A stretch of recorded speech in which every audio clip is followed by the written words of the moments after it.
Hidup itu kompetisi ya? Kayaknya pertanyaan ini sering banget kita dengar. Atau mungkin kita rasain sendiri.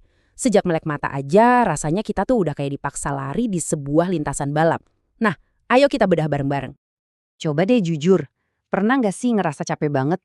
Kayak hidup ini tuh bener-bener perlombaan nonstop yang nggak ada garis finishnya. Selalu aja ada tuntutan buat bersaing, terus dan terus. Dan emang bener, hidup itu seringkali terasa kayak perlombaan.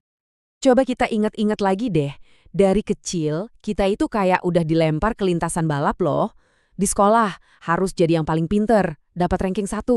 Lulus, mau masuk universitas, wah harus nyingkirin ribuan orang lain. Udah kerja, sama aja, saingan buat dapat posisi bagus itu ketat banget. Bahkan nih, urusan cinta aja kadang-kadang jadi ajang kompetisi. Bener-bener nggak ada nafasnya ya kan? Dan pasti kita sering banget denger omongan kayak gini. Jangan lembek, hidup tuh keras, lo nggak boleh kalah gitu kan. Tapi kalau dipikir-pikir lagi, capek banget nggak sih kalau seumur hidup kita harus balapan terus? Nah, pertanyaannya, tekanan ini datangnya dari mana sih? Apa ini cuma perasaan kita aja? Ternyata enggak, ada semacam aturan main yang enggak kelihatan, yang seolah-olah maksa kita buat terus lari. Yuk kita bongkar aturannya.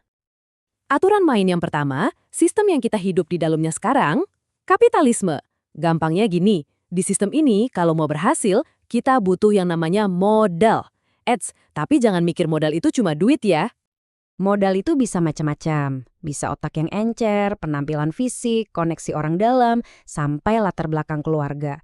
Nah, disinilah masalahnya mulai kelihatan. Setiap orang itu mulai permainan ini dengan modal awal yang beda-beda. Jadi, ya dari start aja udah nggak adil rasanya. Terus aturan kedua, namanya meritokrasi. Idenya sih bagus, siapa yang paling jago, dia yang menang. Kedengerannya adil banget kan? Tapi efek sampingnya, ide ini nancep di kepala kita bahwa kita tuh wajib jadi yang terbaik. Wajib lebih unggul dari yang lain. Mau nggak mau, ya kita jadi terdorong buat kompetisi terus. Oke. Cukup soal aturan main yang bikin capek.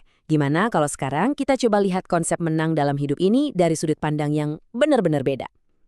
Di sini nih bagian serunya. Coba bayangin deh, di dunia ini ada 2 jenis permainan. Yang pertama namanya finite game atau permainan terbatas, contohnya kayak catur atau sepak bola. Aturannya jelas, pemainnya itu-itu aja dan tujuannya satu, menang. Tapi, ternyata hidup itu lebih mirip jenis permainan yang kedua, infinite game atau permainan tak terbatas.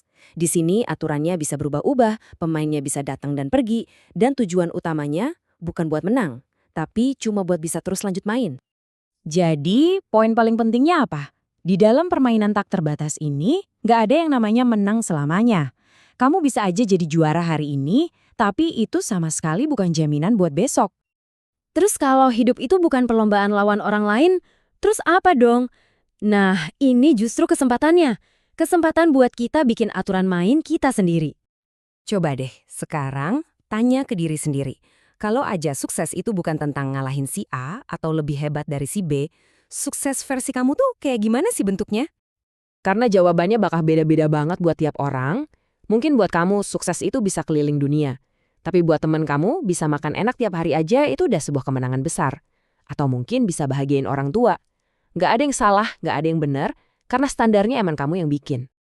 Oke, jadi gimana caranya kita mainin permainan versi kita sendiri ini? Yuk kita masuk ke strategi praktisnya. Jawabannya ternyata simpel banget, tapi efeknya luar biasa. Kuncinya cuma satu angka ini, 1%. Fokus aja buat jadi 1% lebih baik dari diri kamu yang kemarin. Setiap hari. Cuma itu. Ini benar-benar mengubah total cara pandang kita. Kompetisinya bukan lagi sama orang lain di luar sana, tapi sama diri kita sendiri. Saingan terberat kamu itu ya, versi diri kamu yang kemarin. Terus, mulainya dari mana? Gampang, ada 3 langkah. Pertama, bangun fondasi dulu. Apa itu? Kesehatan fisik dan mental kamu. Ini modal paling utama, jangan disepelein. Kedua, setelah fondasi kuat, amankan kebutuhan dasar. Punya pemasukan yang cukup, punya dana darurat.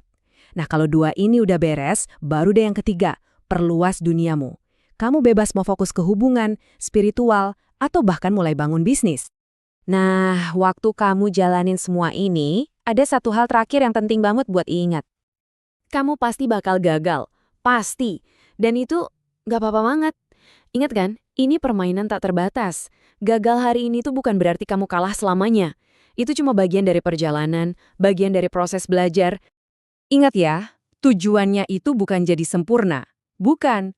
Tujuannya itu progres, kemajuan. Yang paling penting itu cuma satu, jangan berhenti. Terus aja maju, selangkah demi selangkah. Jadi, sebagai penutup, aku mau kasih kamu satu pertanyaan. Coba pikirin sebentar. Hari ini, apa satu hal kecil, 1% aja, yang bisa kamu lakuin buat jadi lebih baik dari diri kamu yang kemarin?